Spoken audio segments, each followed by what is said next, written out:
The 2006 Subaru Impreza WRX stunt car from the movie Baby Driver can be yours. The red WRX getaway car from the film is up for sale on eBay Motors now. And this is no ordinary WRX. It's been modified for the film and has been converted from all-wheel drive to a rear-drive configuration just for the movie. The AWD model was too grippy on the pavement, and stunt driver Jeremy Ferry needed to perform differently for the getaway chase scenes. Here's the details. It's a limited trim with 158,000 miles on the clock, has an upgraded 2.5-liter turbo boxer engine, a 5-speed manual gearbox, leather seats with sunroof, and black interior. The current bid is $8,000, one bid, and you have 9 more days to bid on the WRX. The owner says, clear title 2006 Subaru Impreza Limited. Original color gray, CGM. The WRX being sold was used as a stunt car in the movie Baby Driver. This vehicle was converted to rear-wheel drive and received an upgraded rear differential as well as a 2004 STI turbo. It was tuned by Doug Wilkes at DBW Motorsport. This vehicle was also used in the music video for Chase Me by Danger Mouse, Big Boy and Run the Jewels. It was also used by Subaru and Sony for the LA Premiere Red Carpet event. This is a running and driving car.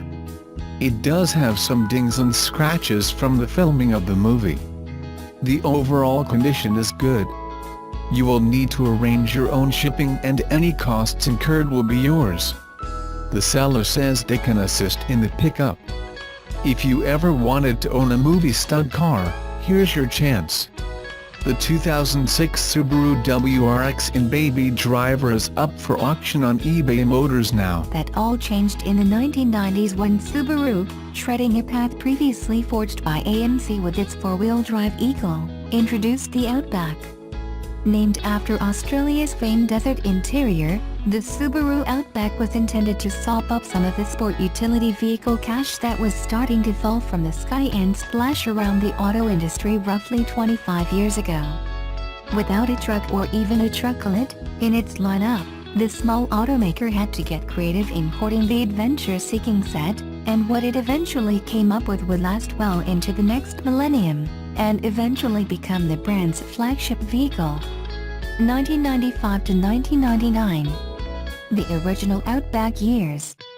The version of the Subaru Outback that was introduced at the 1994 New York Auto Show was positioned as a trim level on the legacy wagon. Most current Outback owners wouldn't recognize the very first 1995 model year legacy Outback, which lacked the additional ride height found on later versions of the car and was distinguished from the base legacy trim by its unique interior, two-tone paint job, and a factory luggage rack. It wasn't until 1996 that the Outback gained an SUV challenging 7.8 inches of ground clearance, along with tires better suited to gravel roads as well as the outsized fog lights that became instantly familiar to Subaru fans. Also in the mix was Australian actor and Outback pitchman Paul Hogan, of Crocodile Dundee fame, who would stick around for most of the decade.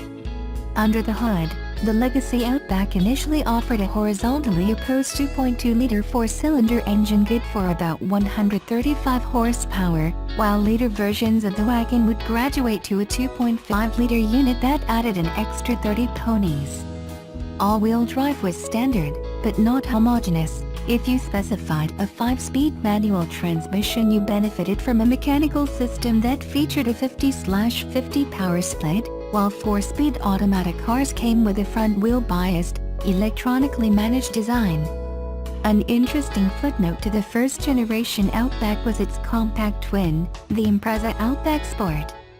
Also released as a 1995 model, and available exclusively as a hatchback, the Outback Sport rode marginally taller than the base model, and largely aped the outdoorsy styling of the larger legacy-based wagon, adding a non-functional hood scoop in the US. That spoke to the turbocharged Impreza WRX that was exclusive to Japan at that time. The Outback Sport would continue until the end of the third generation Impreza's production in 2011. 2000 to 2004. The second generation leaves the legacy nest. By the end of the decade, there were two major changes in store for the Outback.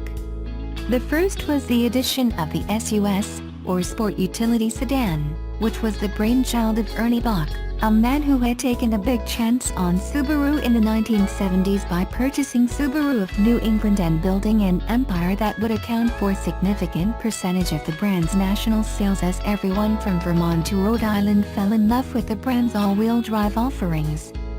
Bach convinced Subaru's Japanese leadership that he could sell oodles of four-door legacies simply by adding the Outback's plastic body cladding, raising the ride height, and emphasizing the rugged appeal, and after paying for a prototype to be built, he convinced the automaker to produce 300 examples of his SUS as a test case to sell to New Englanders near the end of the decade.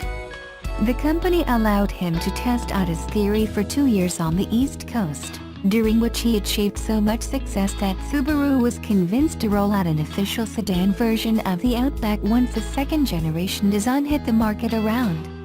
In addition to the Outback wagon gaining a four-door sibling, for the 2000 model year it also broke away from its legacy branding and became a unique product in Subaru showrooms. Longer, wider, and roomier inside than the model that preceded it, a revised rear suspension system added considerable additional cargo space to the Outback equation and helped to challenge traditional SUVs more directly. The new Outback also gained access to the brand's 3.0-liter flat six-cylinder engine, matched with a 4-speed automatic, which pushed out just over 210 horsepower. The larger motor was mated to a more robust electronically controlled AWD system that backed away from the 90/10 front-to-rear power split associated with previous automatic transmission in favor of a 45/55 distribution. 2005 to 2009. Turbo Power. Although it no longer wore the legacy badge, the Subaru Outback's development was still tightly coupled to that of the sedan and wagon, which meant it too benefited from an all-new platform for the 2005 model year.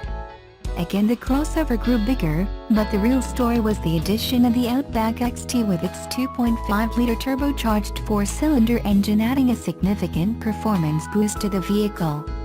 Rated at 250 horsepower and borrowed from the Subaru WRX STI, the automatic-only XT offer a near 100 horsepower advantage over the, also new, base 2.5-liter naturally aspirated editions of the Outback. The lack of a clutch pedal might have kept some enthusiasts away from the Outback XT, but it's worth noting that the crossover's auto box had graduated from a 4-speed to a 5-speed design for 2005. Despite its extra size, the third-generation Subaru Outback was also lighter than the model it replaced, and its handling and ride quality were also improved by way of the vehicle's revised suspension layout. Four-door fans were saddened by the loss of the SUS, which left the American market at the end of 2007. 2010 to 2014. Outback rose up. After years of fraternity with the legacy wagon, the Subaru Outback parted ways with its long-roof companion after that model was discontinued from the American market. Also gone? The XT Edition's turbocharged engine, leaving the 2.5-liter four in its wake but introducing a new 3.6-liter horizontally opposed six-cylinder good for 256 horsepower or roughly what the outgoing turbo had to offer. Also new, the option of a continuously variable automatic transmission and a 6-speed manual for the 4-cylinder drivetrain. Although the mechanical changes were important, a far more noticeable difference between this generation of Outback and the one before had to do with its size. Subaru went all in when it came to styling the new crossover to better compete against the burgeoning crop of plus-size SUVs which were taking over the family car segment. The end result was a much larger version of the crossover that provided better interior room, more cargo space and another inch or so of ground clearance. 2015 present. More gear, more tech. When the revised 2015 Subaru Outback hit the scene, it wasn't nearly as dramatic a departure from the mold as it was in 2010, but it did mark the end of an era, as the legacy wagon that had carried on in other corners of the globe was sunsetted in favor of all Outback, all the time. Again, the size of the vehicle grew, keeping it inside the footprint of the current crop of crossovers but still presenting as much larger than when it first debuted all the way back in 1995. Under the hood, the same engine pairing of 4 and 6-cylinder options continues on largely unchanged, although a continuously variable automatic is now standard for each. Subaru also invested in higher-grade materials throughout the cabin and addressed long-standing complaints about its infotainment system while also adding a high degree of active safety gear through its eyesight suite of equipment. The Subaru Outback started its journey by presenting buyers with something outside the norm of what they could expect from other automakers, and despite having evolved into a more mainstream offering, it's still unique enough to serve as Subaru's strong-selling brand ambassador. Is there a car company that's been better served by the market shift to SUVs and crossovers than Subaru? Probably not. But a key part of taking advantage of opportunity when it's presented is being prepared to do so, and the Outback has been a key aspect of Subaru's growth strategy for the past 2 decades.